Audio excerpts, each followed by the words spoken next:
नमस्कार, मैं हूं श्याम गिरी। आप देख रहे हैं हमारा चैनल मुद्दा भारत का। मुद्दा भारत का यानी मुद्दा आपका। फिलहाल आज का हमारा विषय है महाराष्ट्र की राजनीति का। आज का हमारा सवाल है कि क्या संजय राउत का करियर ख़त्म करने के पीछे किरीट सोमैया पड़े हैं। इसी विषय पर चर्चा करेंगे। हमारे साथ में हैं हमारे सहयोगी अनिल थत्ते जी।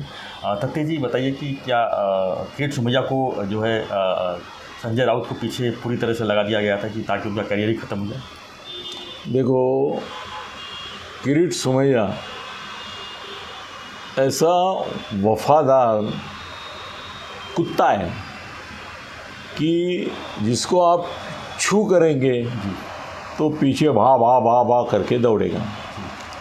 अगर मालिक ने उसको इशारा किया कि काट दो तो वो काट देगा।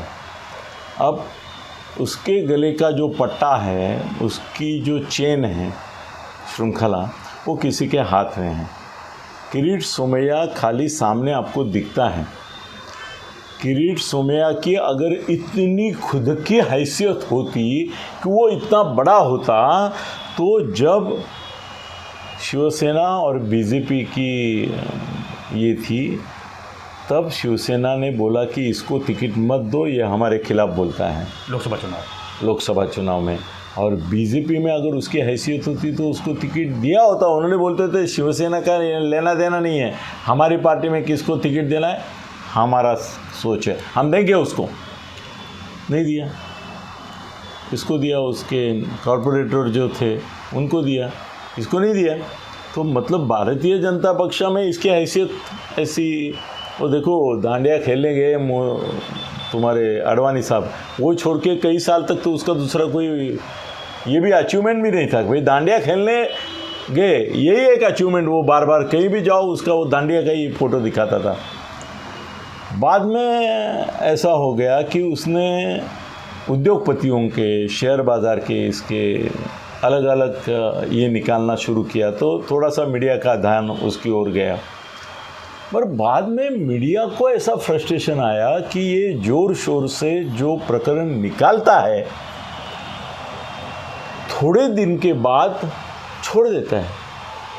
उसके बारे में फॉलोअप कुछ देता नहीं। आगे क्या हुआ, फिर उसने बोलना शुरू किया, मेरा काम था कंप्लेंट करना, मैंने कंप्लेंट कर दिया। आगे चल के कंप्लेंट जिनके पास की है उनका उत्तरदायित्व है कि उसके ऊपर क्या कार्रवाई करे। ऐसा नहीं होता है। आपको कार्रवाई भी हो रही है कि नहीं, इसका फॉलोअप करना होता है। पर इन्होंने वो कभी किया नहीं। इसके लिए उनके बारे में बहुत सारे शक, संशय और गॉसिप बहुत पैदा हो गए। अभी बाद में ऐसा हो गया कि महाआघाड़ी सरकार के लोग जब बीजेपी के खिलाफ मुखर हो उठे, और नवाब मलिक है, संजय राउत है, उन्हें रोज़ एक कोई ना कोई एलिगेशन करना चालू किया, तो बीजेपी के जो मालिक है, जिनके हाथ में इसकी चेन है, उन्होंने सोचा कि इनको थोड़ा डरा धमकाना चाहिए। कुत्ते का क्या काम रहता है भाई। एक मजाक की बात बताता हूँ कि मेरे घर के ऊपर मैंने एक बोर्ड लगाया था, कुत्ते से सावधान। तो एक ने मुझे बोला, आपके पास कुत्ता तो है नहीं, अरे बोर्ड कैसे लगा दिया? मैं बोला, कुत्तों से सावधान ये लिखने के कारण चोर आता है, उसको लगता है साला अंदर कुत्ता होगा, लफड़े में नहीं पड़ता। नहीं, लफड़े में नहीं पड़ता है, वो ऐसे ही भाग जाता है। तो किरीट सोमैया से सावधान, ऐसा एक बोर्ड ही लगाने के लिए वो गए थे। मगर उसने अपनी भूमिका बहुत आगे बढ़ाई और बीजेपी वालों को मज़ा आ रहा था। प्रॉब्लम तब हुआ कि जिन बीजेपी वालों के खिलाफ किरीट सोमैया बहुत कुछ बोलता रहा, वो सब एक के पीछे एक बीजेपी में आना शुरू हो गए। राष्ट्रवादी का बदनाम नेता बीजेपी में आ गया, कांग्रेस का बदनाम नेता बीजेपी में आ गया। तब एक समय ऐसा आ गया कि भाई बीजेपी में भर्ती करने का कॉन्ट्रैक्ट ही सोमैया को दिया है क्या, कि भाई एलिगेशन करो, उसको डराओ धमकाओ, फिर वो बीजेपी में आ जाएगा। ऐसा हुआ ना। मतलब जिसको भी ये एलिगेशन करके वो भाग के इधर आ रहा है। मतलब एक छुपने की जगह होती है ना, वो युद्ध जब चालू होता है तो खंदक खोलते हैं, उसके अंदर जाके लोग छुप जाते थे। बीजेपी एक ऐसा खंदक हो गया, मैंने उसको गंगा जल वगैरह बोलूँगा, खंदक हो गया कि ऊपर से किरीट सोया नामक बम बरसने लगे तो ये खंदक में बीजेपी के जाके छुप गए और बच गए। सुरंग बोलते हाँ, सुरंग बोलते हैं, हाँ सुरंग, बच गए ना भाई। कल तक ऐसा लगता था कि अभी ये कल सुबह 7 बजे तो जेल में रहेगा, वो अगले दिन 7 बजे बीजेपी में जाता है और 7 बजे तो वो अपना हर्षवर्धन पाटील उसने तो ये बोला की आता कसं मोकळं मोकळं वाटतंय, छान झोप लागते, आता मी बीजेपीत आलो त्यामुळे माझ्या मागचे ईडीपासून फिडीपासून विडीपासून जेवढे मुकदमे होते त्याचं टेन्शनच गेलं। वो पागल था, जाहिरपणे ऐसा बोलना नहीं होता है। तेरा टेंशन गया, तेरे को ऐसा प्रॉमिस मिला कि तेरे जो पाप है वो धुल गए, तू बीजेपी में आ गया, उसने बोल दिया। मगर ऐसा हो गया कि कांग्रेस और राष्ट्रवादी के खिलाफ पहले उन्होंने ये तरकीब अपनाई कि किरीट को आगे करके कांग्रेस बीजेपी में भर्ती करो। बाद में नवाब मलिक हैं, संजय राउत है, ऐसे कुछ लोग हैं जो राष्ट्रवादी में समझो देशमुख हैं, ये हैं, तो उन्होंने ऐसा सोचा कि अभी इनमें से क्या है ना, सैंपल करना पड़ता है। देखो नया इंस्पेक्टर आता है, हाँ, तो वो एरिया में जो पुलिस वाले गश्त लगाने वाले रहते हैं ना, वो दारू वालों को जाके बोलते हैं नवीन साहब है, सेक्शन गरम है, थोड़े सांभाळून रहा, ऐसा बोलते हैं कि नहीं।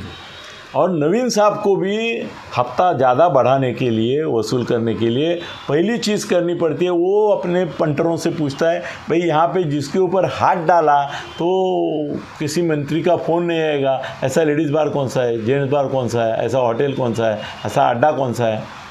तो वो तो पंटर को मालूम रहता है कौन मंत्री का कौन चेला है। बोलते साहब इसके ऊपर डाला ना तो इसके बचाने के लिए कोई नहीं आएगा और आपकी दहशत फैल जाएगी। फिर वो निकलता है, वहाँ जाके तोड़ फोड़ करेगा, इसको उठाओ उसको उठाओ, पटको उसको मारो, रास्ते से लेके जाओ। फिर वो पूरे एरिया में दहशत फैल जाती है कि भाई साहब गरम है, ऐकत नहीं। और आजकल अधिकारियों, दूसरा विषय है, मगर आजकल अधिकारियों की और मंत्रियों की बात ऐसी हो गई, एक नया ज़माना आ गया है जो मैं जरीब से देखता हूँ और लोग मुझे बोलते हैं कि पहले क्या था ना कि चवन्नी अठन्नी भी खाने वाले लोग थे। मैंने एक अपने शिवसेना के मंत्री थे कल्याण के, तो मेरे मित्र का एक कोई काम था, तो उसके पास गया, वो बोला ऐसा ऐसा काम है, तो उसने ऐसा सोचा, बोला 5,000 रुपये मुझे दे दो। तो ये आश्चर्य का, बोला मैं तो 50,000 लेके गया था, ये पट्टू तो 5,000 में पट गया। मैं बोला उसकी हैसियत ही 5,000 है, पान पट्टी खाने वाला आदमी है वो, थोड़ा ये करेगा। अभी लोगों के समझ में आया, मुझे एक IAS ऑफिसर ने ही बताया, उसने तो मुझे यहाँ तक बताया कि अभी मंत्री लोग क्या करते हैं कि जिसमें हज़ारों का मामला है उसमें पैसा नहीं खाते। वहाँ पे ऐसा दिखे मैं न्यायमूर्ति राम शास्त्री हूँ, मैं पैसा नहीं खाता हूँ, मुझे ईमानदार हूँ। इंस्पेक्टर भी वही करते हैं, कलेक्टर भी करते हैं, कमिश्नर भी करते हैं। भाई वो ऐसे लोगों के पीछे जाते हैं जिनके पास अब जो है उनमें से करोड़ों ले लेते हैं, और एक बार करोड़ लेके डकार मार दी तो उनको लाख लेने की ज़रूरत नहीं पड़ती। फिर वहाँ हवा दिखाएंगे मैं पैसा नहीं खाता हूँ, और ऐसे घूमते हैं। ये अभी परमवीर सिंह ये चक्कर में फंस गया, तो परमवीर सिंह के बारे में भी लोग बोलते थे कि थाना डिस्ट्रिक्ट में जितना ऑयल का ये है, वो भेसड़ करते हैं ना उसको, वो लोग हर महीने कोई भी कमिश्नर आए अपवाद होंगे, ऐसा बोलना पड़ता है करके अपवाद होंगे, उनको हर महीने का 50 लाख रुपए देते थे, और बार वाले कलेक्ट करके भी 50 लाख, तो 1 करोड़ उसके पैसे मिल जाता था। फिर बाकी जगह कोई आया तो वो रौब जमाता था। ईमानदार मंत्री भी ऐसा ही करते थे। तो यहाँ पे ऐसा हो गया कि किरीट सोमैया के संदर्भ में कि उसने भी यही आंदोलन किया कि भाई बड़े बकरे काटने का और मुर्गियों को नहीं, बड़े बकरों को छोड़ने का और मुर्गियों को काटने का। तो उन्होंने उस धंधे में उन्होंने देखा कि अनिल परब है, उसका ठोका तो शिवसेना वाले दहशत में आ जाएंगे। वो नवीन इंस्पेक्टर की बात जो बताई वहाँ तक था मैं। संजय राउत की केस अलग है। संजय राउत के बारे में मोदी साहब ने खुद पवार साहब को बोला था कि I know him very well, don't worry, I will take care of him, provided he should not exceed his limit.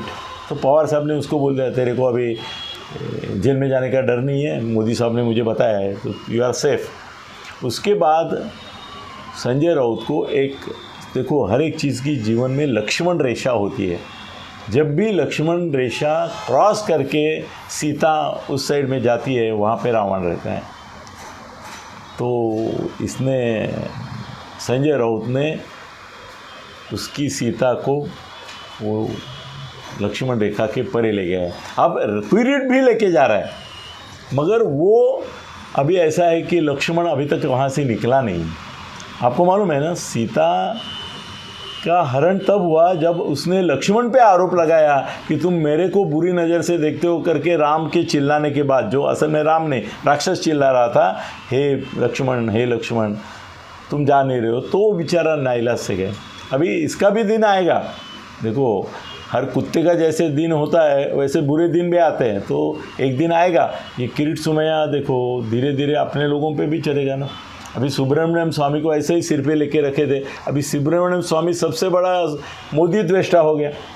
वो झारखंड का तुम्हारा राज्यपाल सर पे उठा के उसको राज्यपाल पद पे बक दिया। अभी मोदी शाह के खिलाफ सबसे ज़्यादा वही बोलता है। इसका भी स्वभाव ऐसा, एक दिन इसके खिलाफ, मोदी शाह के खिलाफ बोलेगा, मार खाएगा, उस दिन इसको भी उठा के अंदर डालेंगे। अभी बारी आई कि संजय राउत का क्या करना चाहते हैं, तो उसके बारे में एक बात तो पक्की है कि संजय राउत जल्दी छूटने वाला नहीं है, कोई भी छूटता नहीं है। एक बार मोदी और शाह ने अंदर लिया तो बाहर कम से कम 1 साल वो छोड़ते नहीं, तो 1 साल ये अंदर रहेगा। करियर का क्या होगा सर? देखो इसकी करियर जो है वो लिखने और बोलने में है, और उससे भी 30% लिखने में और 70% बोलने में है। भाई अगर देखो कोई एक बड़ा गायक होता है, और वो बड़ा गायक जो है वो अच्छे गाने गाता है, और अगर उसको वो पान खिला दिया, हाँ, जिसमें कुछ ऐसी चीज़ मिलावट की जाती है कि उसका गला बैठ जाता है परमानेंटली, ऐसा प्रयास लता मंगेशकर के साथ भी हुआ था। उसने ही कहा है कि मेरा गला ख़राब करने के लिए मेरे को एक विष प्रयोग किया गया था। तो अभी संजय के बारे में ऐसे कि उसका बोलना बंद करने के लिए उसके ऊपर ये ईडी का विष प्रयोग किया गया है। उसका बोलना बंद अगर होगा तो गाना बंद होगा, जो अलग टाइप का है। तो धीरे धीरे public memory sir short. Sir Marathi में एक अच्छा गाना है, उसमें वो बोलता है कवि, रामकृष्ण ही आले गेले, आखिर त्यांचे काय राहिले, मी जाता राहील कार्य काय, जन पळभर म्हणतील हाय हाय। ये जो हाय हाय बोलते हैं वो पल भर के लिए रहता है, बाद में भूल जाते हैं। कितने नेता, अभी लालू प्रसाद यादव तो मुख्यमंत्री थे, रेलवे मंत्री थे, जब रेलवे मंत्री थे तो तारीफ करते हुए मीडिया थकता नहीं था, भाई ये पहला मुख्यमंत्री है, अपना रेलवे मंत्री है, रेलवे को फ़ायदा मिला है। हाँ, और बाद में वो जेल में गया। भाई परसों उसकी जब न्यूज़ आई कि वो बहुत सीरियस है और मौत के कगार पर है, तब उसकी याद है, हाँ लालू प्रसाद थे। सर पब्लिक मेरी बहुत ख़तरनाक होती है, बड़े बूढ़े लोगों को तुरंत भूल जाते हैं, बड़े लोगों को भूल जाते हैं। तो संजय का ऐसा है कि एक बात है कि जब तक उसको उद्धव सहारा देता है तब तक उसको कम से कम शिवसेना में स्थान है। और उद्धव का स्वभाव ऐसा है कि जो हमारे मुख्यमंत्री ने बता दिया है, तो मैं मेरे शब्द नहीं यूज़ कर रहा है, उन्होंने ऐसा बोला कि उनका स्वभाव ऐसा है कि जैसे निरोध वापर के फेंक देते हैं वैसे वो आदमियों को यूज़ करके फेंक देते हैं। अब उनके लिए संजय की अहमियत क्या है वो बोलता नहीं है, वो उनकी ढाल और तलवार थी, वो ढाल टूट गई, तलवार टूट गई। अब टूटी हुई ढाल और तलवार को कितना दिन संभालेंगे, मेरे को भी शक लगता है। तो उसकी करियर संजय की इस तरह से शिवसेना से शायद ख़त्म होगी, मगर वो अंदर रहने के बाद जब बाहर आएगा तो शायद संजय का जो स्वभाव जुझारू योद्धा स्वभाव है, जानता हूँ, वो अलग कोई पर्याय निर्माण करेगा, ढूंढेगा। भाई अर्नव को तो लोगों ने ख़त्म हुआ करके समझ लिया था, उसका चैनल बंद करने तक की बातें हुई थी, उसने तो बाद में अपने मोदी साहब की मदद से तो बंगाल में बंगाली चैनल निकाला, उसका मराठी भी आ रहा है, तो वो जिद्दा हो गया। तो संजय भी जिंदा होगा। हाँ, इसमें शिवसेना में उसकी करियर रहेगी, 1 साल अगर अंदर रहा तो ऐसा मुझे लगता नहीं है, मगर राष्ट्रवादी में भी नहीं जाएगा, पर और कुछ करेगा। और एक वाइल्ड गेस बोलता हूँ मैं, जो लोगों को नहीं, गोप्य स्फोट क्या होता है ना सर, कोई सच है जो छुपा हुआ रहता है उसको हम बोलते हैं तो गोप्य स्फोट होता है। ये मैं मेरा एक अंदाज़ा लगा रहा हूँ, जो वाइल्ड गेस बोलते हैं। संजय राउत जेल से छूटने के बाद 1 साल में 1.5 साल में जब भी छूटेगा, तब उद्धव के बदले राज ठाकरे से मिल जाएगा। देखो क्या होता है। बहुत बड़ी बात कही खत्री जी ने। तो खत्री जी कहना है कि संजय का नया दौर फिर से आएगा और एक नए रंग में आएगा। तो आपको हमारा वीडियो कैसा लगा हमें जरूर कमेंट बॉक्स में लिखिए। वीडियो पसंद आए लाइक शेयर सब्सक्राइब करना ना भूलें, और देश दुनिया की राजनीतिक मुद्दों पर चर्चा के लिए देखते रहिए हमारा चैनल मुद्दा भारत का। धन्यवाद।